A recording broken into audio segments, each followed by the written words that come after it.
Salut à tous, c'est Axel de testmobile.fr. Je suis au MWC 2016 sur le stand de HTC. Cette année chez HTC au MWC, il n'y a quasiment rien à voir en termes de smartphone. Le seul qu'il y a, c'est celui qui est juste là. Je vais vous en parler dans un instant, mais concrètement là, aujourd'hui en face de moi, si vous voulez, il y a des gros panneaux qui mettent en avant le HTC One A9 qu'on a déjà testé. Ça, on va pas en parler de fait. Il y a aussi le casque Vive Pré que moi je vais tester demain, mais honnêtement, je pense pas que je vais filmer parce que c'est très compliqué à montrer. Donc moi, ce que j'ai à vous montrer là, c'est le HTC One X9.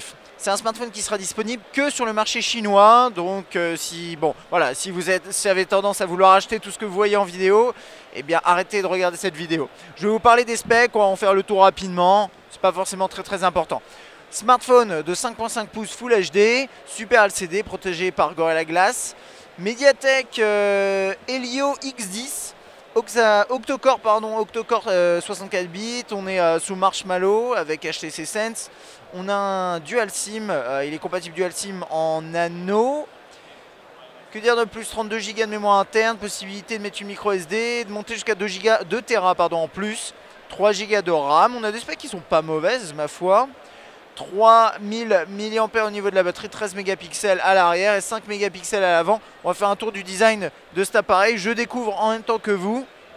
Et en plus, il ne sera pas disponible chez nous, donc c'est pas forcément un gros souci. C'est dommage, c'est vrai que l'année dernière, on avait vu des beaux produits chez HTC. Là, cette année, c'est assez limité, malgré le fait qu'ils aient un gros stand. Ok.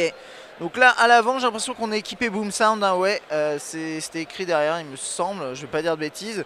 Donc vous voyez, vous avez la double sortie haut-parleur frontal, donc c'est plutôt cool, caméra frontale juste ici.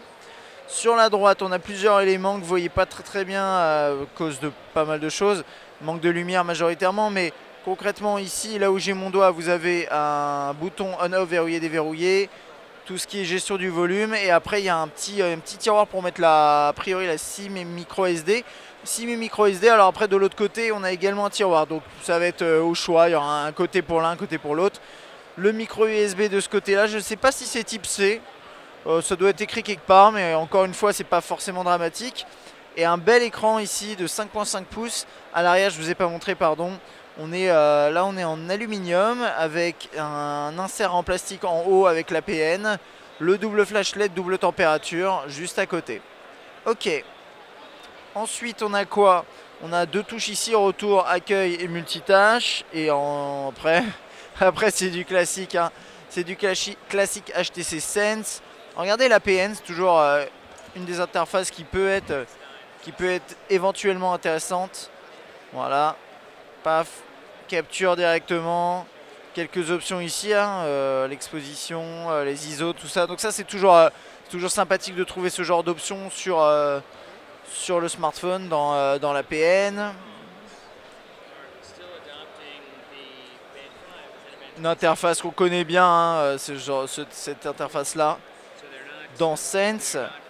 Écoutez, il n'y a pas grand chose à dire. Moi, le truc principal, c'est de se dire, c'est quoi? C'est un terminal avec un écran de 5.5 pouces, sous Marshmallow, Dual SIM, plutôt bien équipé, avec Boom Sound. Donc, je veux dire, on a des specs qui sont sympas. C'est juste que il arrivera malheureusement pas chez nous, à part éventuellement si vous l'importez. Je sais pas si c'est à recommander.